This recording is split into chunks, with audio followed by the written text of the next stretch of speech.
You've probably noticed all the hype about fermented foods, but let's be honest, learning how to make sourdough bread and ferment vegetables can sound a little bit overwhelming and time consuming. So let me show you the easiest ferment out there, water kefir. It takes almost no time to make and kids actually like it, so it's a great substitute for your regular soda. It's perfect for all the moms out there who want to hop on this gut health train. So water kefir is essentially fermented water and it only requires 3 ingredients: water, sugar, and water kefir grains. Now, I'm assuming we all have water and sugar at home, so it's only the water kefir grains that you have to acquire. But don't worry, there are tons of places these days that sell them. Now, they are not like actual grains, like a wheat grain. They're more like these jello crystals, and you will see them in just a little bit. And they contain a multitude of beneficial bacteria and yeast that make all this fermentation happen, and they turn this drink into a great probiotic. And that's as much science as you will hear from me in this video. Feel free to deep dive into this yourselves. So let me take you to a couple of days ago when I have started this whole process myself. I just got these water kefir grains delivered in the mail today, and so I'm super excited to get the process started. Before I do, one thing I wanted to mention, it was fairly easy to order them online, but one thing I have found out is that you have to make sure that you are buying the grains and not like a powder. Apparently the powder, water kefir powder, is like a one-time thing. You just pour it into water and it makes the kefir, but just once. You cannot then ferment it again and do kind of like the long-term thing, which is what I want to do. So for that, you have to get the grains, which you then drain and you can reuse them for eternity, essentially. So I've read the instructions on this and they're pretty straightforward. What you do is you dump this into some sugared water and you let it sit for a couple of days. And specifically, they are saying to dump this jar, which is 100 grams, into half a liter of water with 20 grams of sugar in it. And it says that you should use ideally brown sugar. I'm not sure why. I've seen different types of sugars being used, even things like molasses. I haven't really dove that deep into this, so I'm just going to use the brown sugar that they say here. I have all sorts of sugars, so why not? It's not something I have to get especially just for this. So I'm going to do that and then cover the jar with a paper towel, I think they say, with some rubber band on top of it, and then let it sit at room temperature on the counter and let the fermentation do its magic.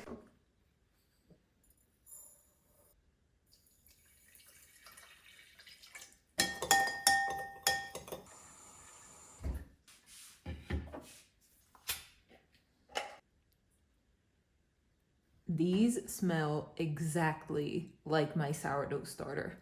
Like literally the exact same thing.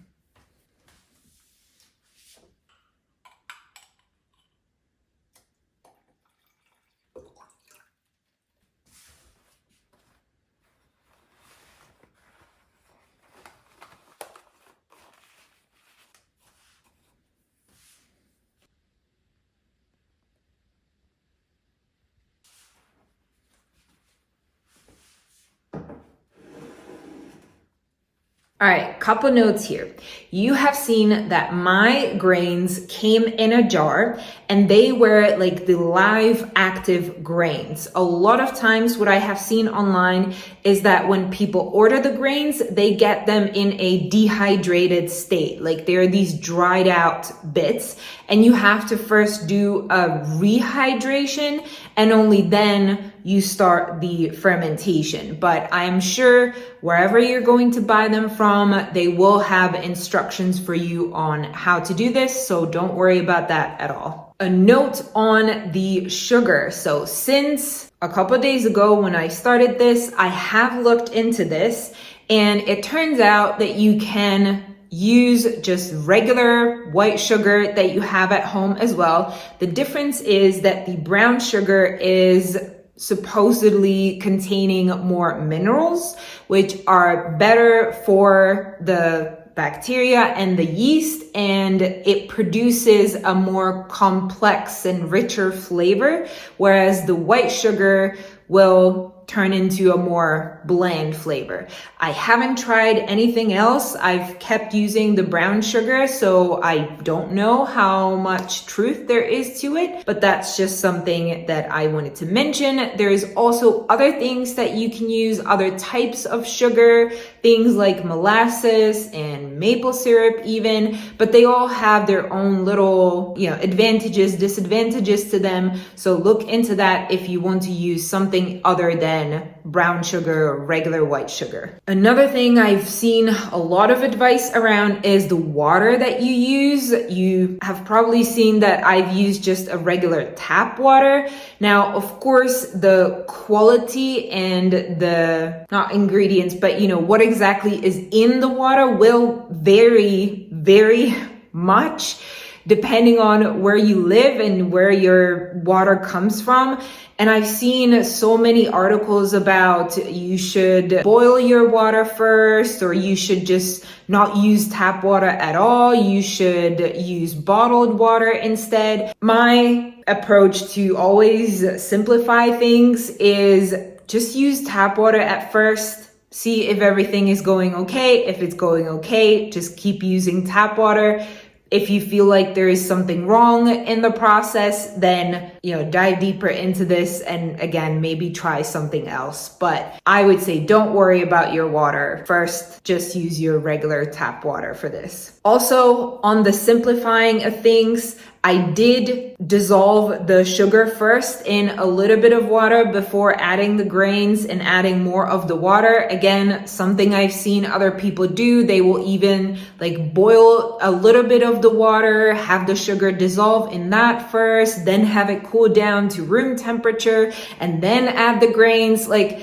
It just sounds like a lot of extra work. So after making that first batch, which I wanted to stick to the instructions, I just skipped this part completely. Dump the grains in, dump the water in, dump the sugar in, let it be.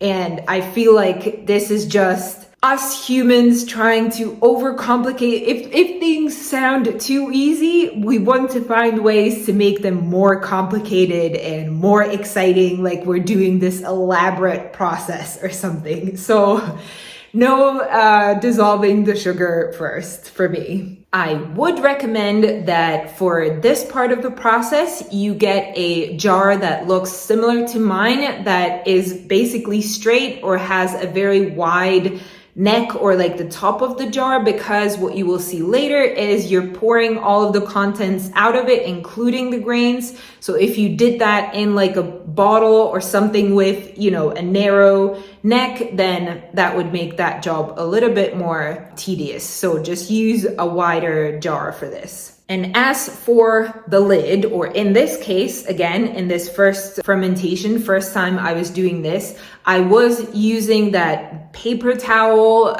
as a closure for the jar. Since then, I have also read that you can absolutely just use a lid on the jar and close it. The difference is that when the lid is either not fully closed or you're using something like the paper towel, there won't be fizz building up in the drink, because all of the carbon dioxide, I believe it is just dissolving, evaporating into the air. So that's one difference that you will see if you're closing the lid on the jar. And then the second difference that you might see is in the taste. That apparently some of the bacteria will benefit from having more of the oxygen or less of the oxygen, and therefore changing the flavor of the fermented water.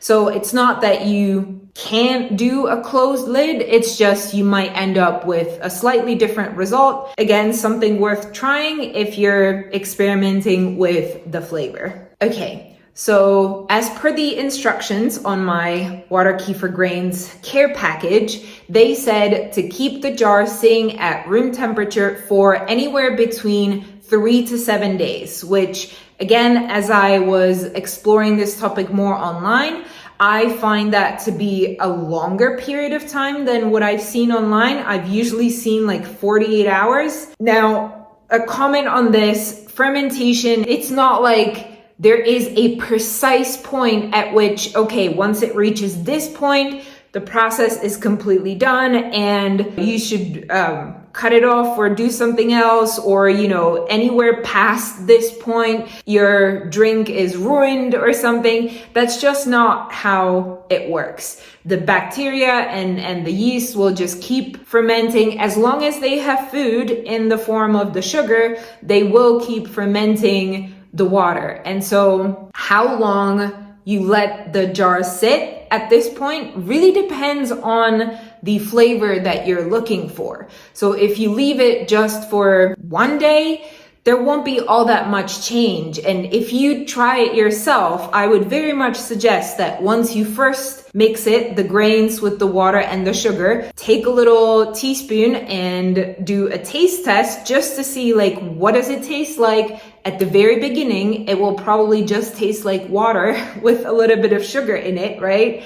And then do another 24 hours later, and then another 48 hours later, so that you can get an idea of how the flavor is changing. And of course, the longer you let it sit, the more the water is fermented, and therefore the more of the probiotics and the healthy stuff that we want in the water is in there. But again, only up until the point when the bacteria in the grains has no more food. At that point, they will start kind of dying off and not being very active, and that's not something that we want. So I would stick to this general rule of a couple days, 2, 3, 4 days, something like that is probably what you want to shoot for. So I did 4 days, and this is the result I got.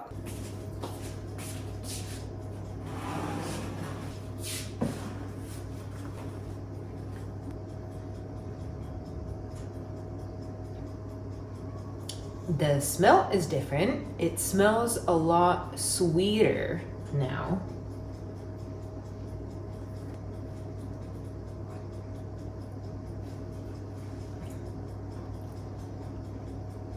It's quite sour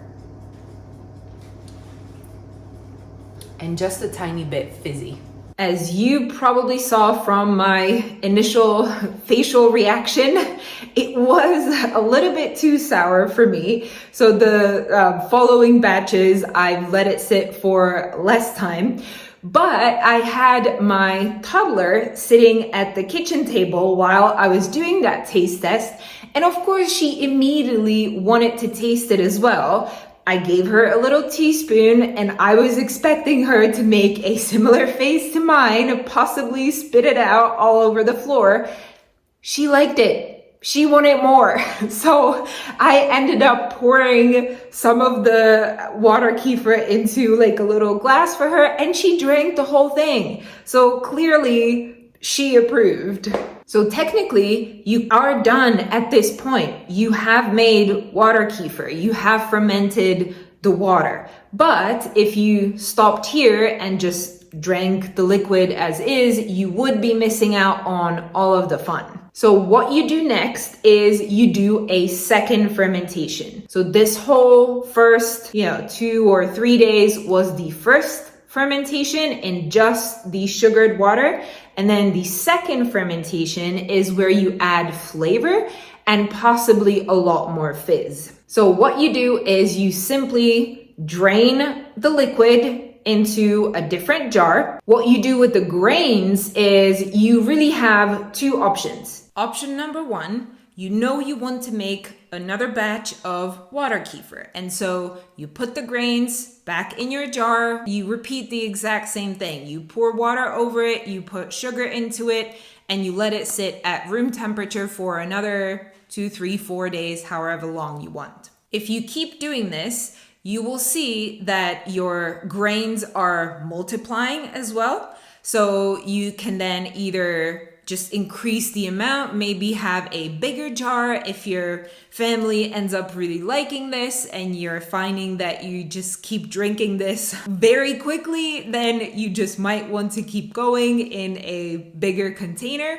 But eventually you will run into the issue that you have too many of these grains, so you just keep part of them and then the other part you dump or you give it to a friend. Maybe you have somebody else who's interested in making water kefir as well. So that's one option. So kind of this endless cycle of just new batches. If you don't want to make another batch right away, you have then again a couple more options. But the easiest one I would say is you store the grains in the fridge. So you would, again, put them into the jar, maybe even like a smaller jar, like kind of the one that I had the grains in initially when I bought them, like a smaller jar that you fill with the grains and with water, and you put some sugar in it and put it in the fridge. The lower temperature in the fridge really slows down the fermentation process. The bacteria and the yeast kind of like go to sleep. They are not as active. They're not going through the sugar as quickly, and so you can store them in the fridge like this for, I am sure, many weeks, just like you can do with sourdough starter, although that's a whole different topic, won't get into that. So that's one option. And then there are also ways how you can store them in the freezer or dehydrate them if like you know that you really are going to take a 6-month break or something, like a really long period of time like that. So you need like really long storage. All right. So we took care of the grains. Now the liquid that you poured into your other jar, that's what you can then have the fun with and add all sorts of flavorings. There are so many recipes out there for what kind of flavor combination you can try. You can do this by adding like a store-bought juice into this. You can do fresh fruit, frozen fruit, dehydrated fruit, all kinds of fruits. You can do herbs. You can do things like lemon peels. There are just so many. You can add all sorts of spices into it as well. Just so many possibilities. One thing you will need to make sure is that you are adding, again, some kind of sugar, because that is always needed for the fermentation process to continue. You could, I suppose, just flavor the water kefir like this and drink it straight away. But if you want a little bit more fermentation to go on and more fizz to build up, you will have to again let it ferment. And for it to ferment, it needs sugar. So if you're using like a store-bought juice, then obviously that contains sugar, so you don't have to add any on top of that. Same thing if you're adding fruits. But if you're only doing maybe like the lemon zest and some herb or something, then it might need just a little bit more sugar on top of that to keep it going. And so at this point, you are using a regular bottle. You can use either one that's just like with like a screw-on lid, or you can use those that have the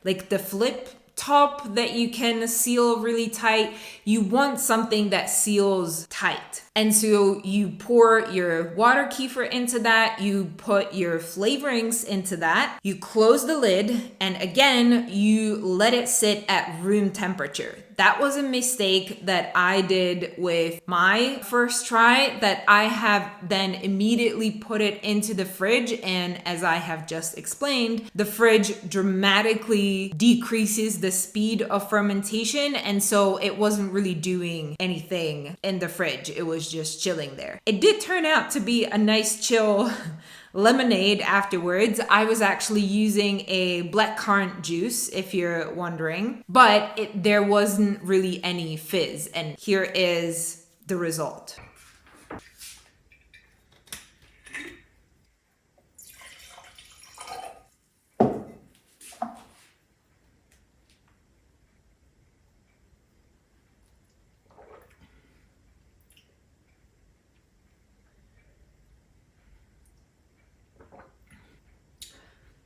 This is very refreshing.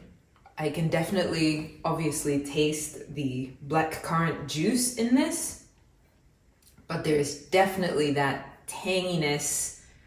It just, again, just so much reminds me of the sourdough starter, and I'm guessing it is the same. I'm not sure if exactly the same bacteria, but the similar kind at least that's in the sourdough starter, so that's probably why.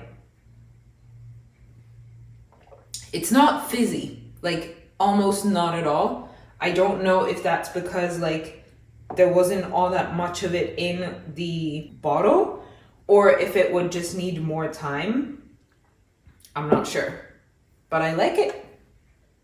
So I really liked it, but the next time I have tried to make it a little bit less sour by having the first fermentation be a little bit shorter.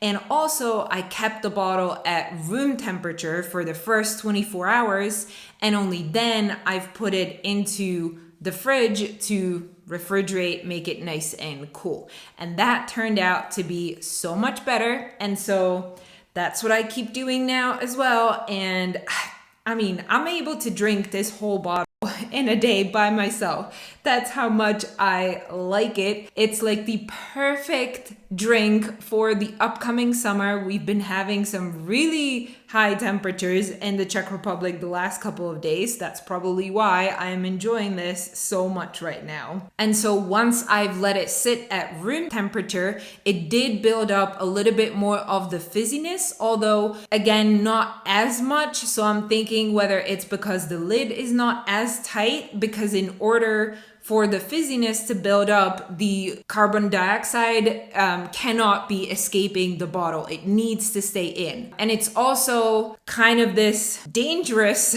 aspect of making water kefir, because if you keep it sealed tight and then you let it go for too long and you have it in a jar like this, it will explode the jar because the gas will just want to escape the bottle.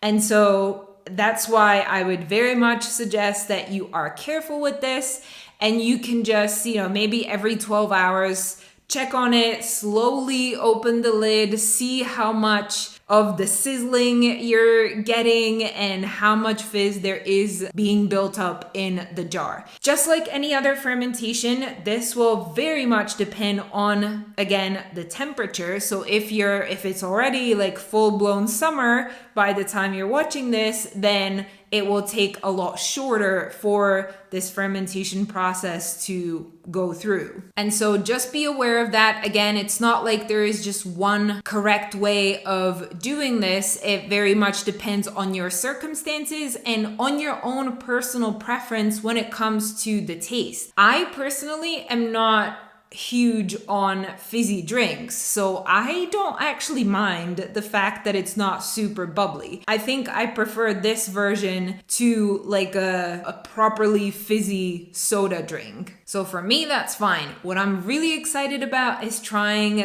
different juices, different fruits maybe, adding things like mint into it, or rosemary and spices and things like that, because I think that's where you can really get creative. And I'm sure that if your kids don't like the first batch that you make, you will be able to find a flavor combination that they will want to drink all day long. And if you have tried this already, definitely let me know down in the comments the type of flavoring that you're doing that you're really liking. And that will be it for this video, and I look forward to seeing you in the next one.